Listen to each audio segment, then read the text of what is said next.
I'm Robert Lawrence Kuhn, and here's what I'm watching. The Communist Party of China, the CPC, China's ruling party, 1 year before the historic 100th anniversary of its founding in 1921.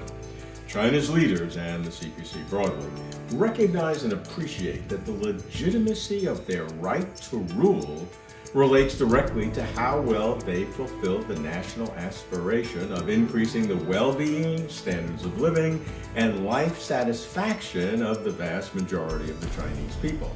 And in this context, the eradication of extreme poverty is near top of the list. That's why this year, 2020, is so critical. It was once the case, of course, that leftist communist ideology overwhelmed economic development in the hierarchy of priorities. In the early days, better read than expert was a popular slogan.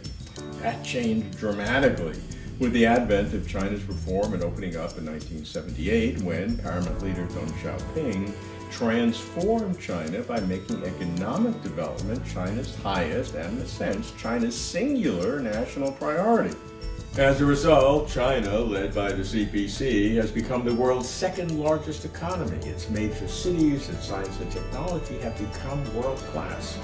Yet, to me, the most remarkable result of CPC leadership has been poverty alleviation, which has lifted over 850 million people out of abject poverty, accounting for nearly 70% of the world's poverty eradication, an achievement unprecedented in history. This includes, since 2012, about 100 million of China's intractably poor, especially those living in remote mountain villages. Now, in mid-2020, even though the pandemic has impacted severely all walks of life, the CPC is still determined that its poverty alleviation goal will not be thwarted. The CPC commits, despite the pandemic, that it will win this must-win battle, mobilizing national resources, personnel, and materials. CPC General Secretary Xi Jinping called the goal a solemn pledge made by the CPC Central Committee to the Chinese people.